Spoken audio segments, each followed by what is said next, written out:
பணக்காரனா இருந்தவன் பிச்சைக்காரன் ஆகுறதும், பிச்சைக்காரனா இருக்கிறவன் பணக்காரன் ஆகுறதும், அது மாரி நேத்து வாஷிங் மிஷின்ல துவைச்சேன்னா, இன்னைக்கு கையில துவைக்கிறது கூட தண்ணி இல்லாம ரொம்ப ரொம்ப கஷ்டப்பட்டுக்கிட்டு இருக்கேன்.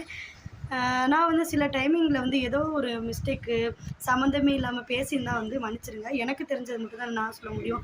ஏன் இப்படி சொல்கிறேன் அப்படின்னா, திருநெல்வேலியில இருக்கும்போது மூட்டை மூட்டையா துணிகள சேர்த்து வாஷிங் மிஷின்ல போட்டு துவைச்சேன் நானு. இப்போ ஏதோ ஒரு சூழ்நிலையால் வந்து ஊரில் இருக்க வேண்டிய நிலைமை இருக்குது. அப்படிங்கிறப்ப 5 நாளைக்கு ஒருக்க தான் தண்ணி வருது. இப்போ வந்து ஞாயிற்றுக்கிழமை வந்த தண்ணி சீக்கிரத்துலேயே நின்றுச்சு. ஏன்னா தண்ணி வந்து மேலே ஏறி வாரதும் இல்லை. ஒரு 10 குடம் கூட பிடிக்கவே முடியல.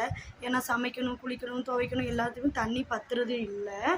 அப்போ திங்கள், செவ்வாய், இன்னைக்கு புதன் நைட்டு, நாளைக்கு வருதா இல்லை வெள்ளிக்கிழமை வருதா அப்படிங்கிறதே தெரியல. துணி ஃபுல்லாக அப்படியே மூட்டை மூட்டையாக அங்கே பாருங்க சேர்த்து வச்சுருக்கேன் துவைக்க தண்ணி இல்லாமல். நாளைக்கு தண்ணி வருமோ அப்படிங்கிற ஒரு நம்பிக்கையில் ஒரு ட்ரம்மு வாங்கியிருக்கேன்.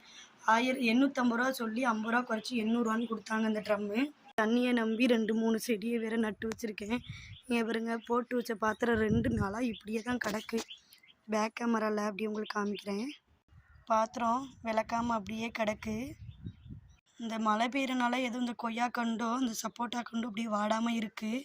மழை பெய்யாமல் இருந்துருந்துச்சுன்னா அதுவும் செத்துருந்துருக்கும். நேற்று மழை தண்ணி இருந்துச்சு. அதில்னாலும் பாத்திரத்தை தேய்க்கலாம் அப்படிங்கிறதுக்கு மழை தண்ணியை பிடிச்சி வச்சுருக்கேன்.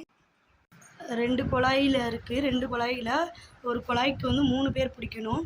அதில் 3 பேருமே திறமசாலி அப்படின்றது யாராலும் 2 பேர் மட்டும் தான் இருப்பாங்க. ஏன்னா இப்போ நான்லாம் இருக்கேன்னா ஒரு 4 குடம் பிடிச்சிப்பேன். நான் பிடிக்கணும்னு சொல்லிட்டு 4 ட்ரம்மை நெப்பிடுவாங்க. ஆனால் நான் மட்டும் தண்ணி இல்லாமல் இருக்கணும். லயனாக பாருங்கள் குடம் இருக்குது, எதுலேயுமே தண்ணி இல்லை. ஒரு விஷயம் என்ன அப்படின்னா, மற்ற நாள்லாம் நல்லா கச்சு கச்சு கச்சு கச்சுன்னு சவுண்டாக விடுவாங்க. தண்ணி வர அன்னைக்கு மட்டும் சவுண்டே வராது. என்னடா அமைதியாக இருக்குன்னு சொல்லி நம்மளாம் எந்திரிச்சா மட்டும்தான் உண்டு.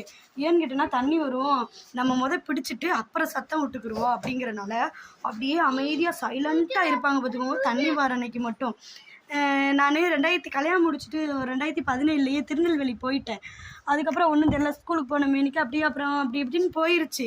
இப்போது சில விஷயங்கள் இப்போ ஒரு 2 மாதமாக அடிக்கடி ஊர் வந்து போகிறனால தான் இப்போ எனக்கு வந்து ஊரில் உள்ள நிலவரங்கள்லாம் எனக்கு வந்து தெரிய வருது. மக்களே எப்படி இருக்காங்கன்னு பாருங்கள். மனசு பயலுவ நினச்சா மனசே சங்கட்டமாக இருக்குங்க.